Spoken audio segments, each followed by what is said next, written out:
Hello. Oh my goodness. I am just walking in and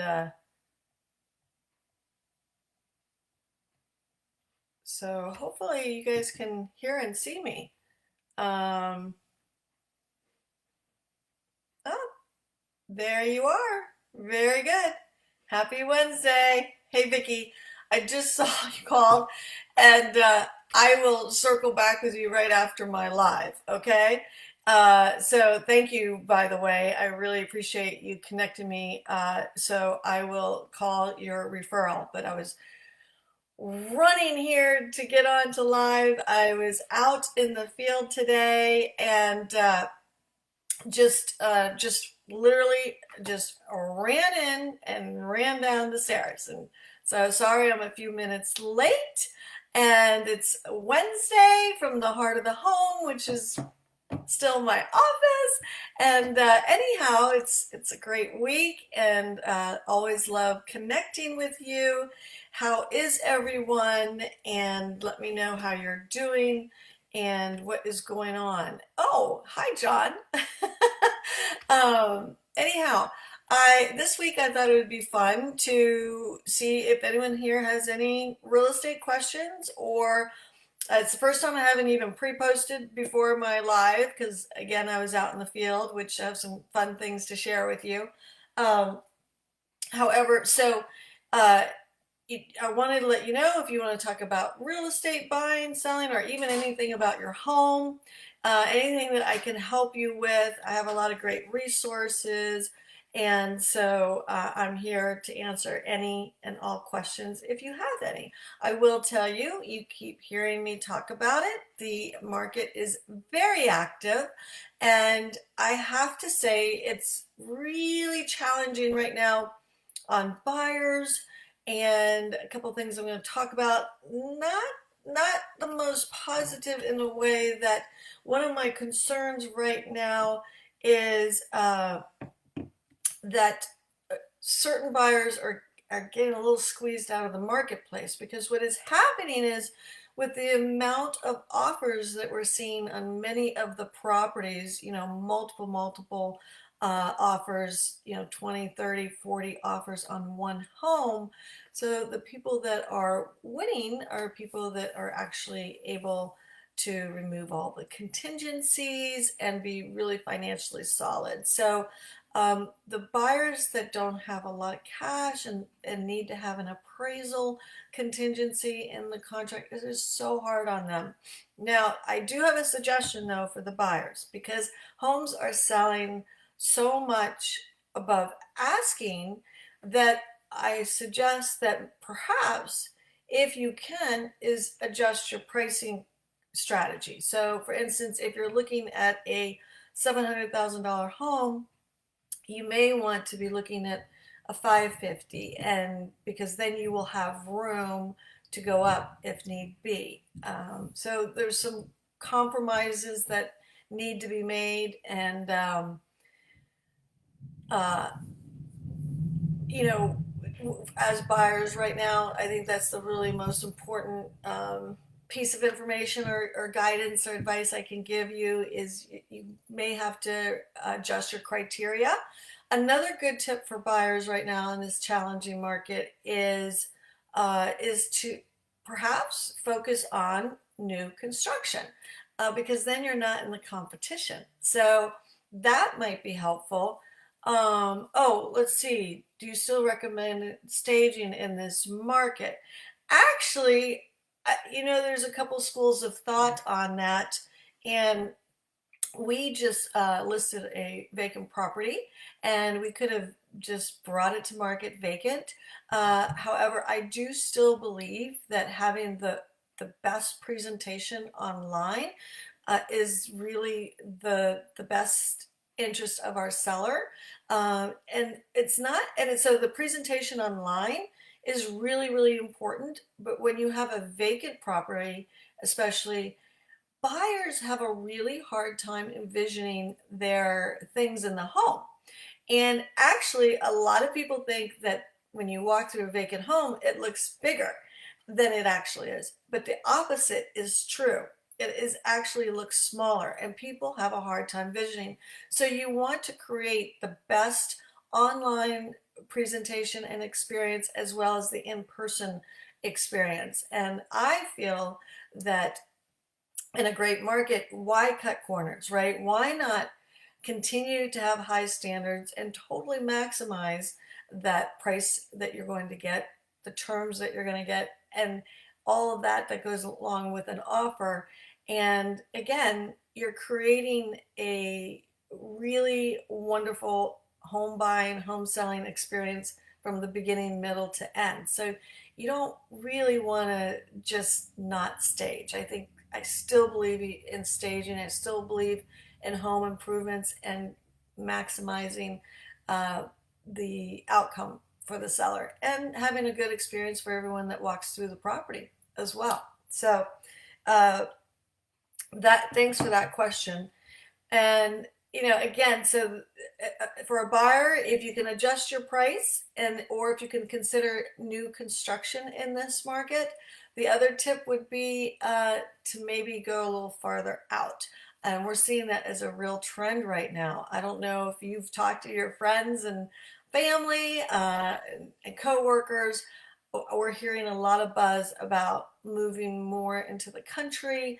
So, and then with people working home more, and even some industries that have employees that they're not going to ask them to come back, so you can go farther out. So adjusting some of your criteria as a buyer and looking at new construction, those are some helpful hints for buyers. For sellers, again, everyone's situation is different. I've actually had sellers that don't want to bring it to market, and they took a sight unseen contract, which we're seeing a lot of. Then we have sellers that want to bring it to market and get as many offers as they can. So it is really one of the best times I've ever seen in my career for sellers. So in terms of someone, I think asked uh, about top a few things to look for in working with an agent. And so one of the things that I always think is really important, um, oh, okay, great, is that you want to work with an agent that's really well connected in the community, because it's not just about helping you find the house. It's also about all the resources that you may need during a buy and sell situation. So you want someone that has good resources, of course, someone with a good reputation, good online reviews, good testimonials. I think one of the best way to find an agent is through referral if you don't have one, versus finding an agent online. I think finding someone that other people have trusted. And so it's so interesting because we just went through some of my stats, and I continue to be 100% referral. And, for a lot of agents and businesses, that's not necessarily positive, right? Because you should have all these online lead generating tools and everything like that. Well, we don't pay for any of those online lead generating tools, and we really like to just focus on our clients and have a quality experience. So, and referral, nice people refer nice people. And I'm telling you, I have some of the nicest clients. So I'm really, really, really fortunate. Yes, work with a lot of resources. So I think that's it, unless anyone has any other questions. I do know that April is here. It's a time of year where a lot of people are focusing on cleaning out and cleaning up. I know for myself, matter of fact, if I wasn't at my computer, I would bring you up to my living room because it's no furniture in it right now. So we're doing a few things, a little refresh. We had gotten rid of some old pieces of furniture, so we took the living room furniture and repurposed it throughout the house. So I don't know what you all are doing this month, if you're focusing on cleaning up and cleaning out. We do have some good resources. We have the best window washer in town. We've got a great landscaping company that I can share with you if you're interested. Maybe we can post both of those up. Um, a, a couple of those vendors I've reached out to, and we're going to be having some conversations this month, so that'll be fun. So, if there's any particular vendor that you would like to talk to, let me know. We also have an organizer that we're talking to at the end of the month, so really just focused on, um, you know, your home and getting a little bit cleaned up in April. And so that's going to be fun. Let's see, best way to declutter, and do you have a resource? Well, there's a lot of good ways to declutter. And the first is to get an expert to help you, because there are some tips and tricks. I am telling you, I've had an organizer come help me a few times, and it has been so phenomenal. And like the last one I did is I had my organizer come help me with my pantry, and I wanted to get rid of a lot of the old foods with expired labels and things that we don't eat anymore. And so I still have it nice and organized. The cans are all lined up, and but there's so many good tricks of the trade. So I totally recommend a good way to declutter is to hire an expert. Um, and you guys, we are still offering our 30-minute free consultation. If you have a home project and would like some help, I'll grab my stage or grab my organizer, grab whoever it is that you need help with, and we'll do an online Zoom consultation for free for 30 minutes. So it can give you some tips on your project. So don't forget about that. That's our HIP program and helping you with your home improvements. And so that's it. And I will look forward to seeing you guys next week. I hope everyone is doing really well.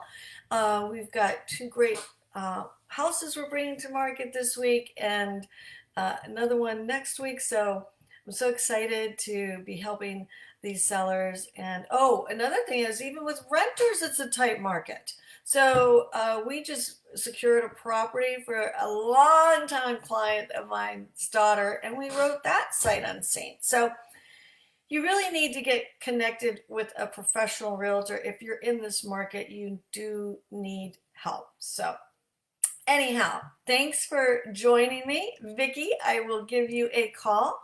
And thanks everyone, as always, for all of your support. I really appreciate it. In the meantime, thumbs up, lots of love, and keep smiling. Okay? All right. Take care, and we'll see you next week. I can't believe it's the second quarter already. Anyways, take care, everyone.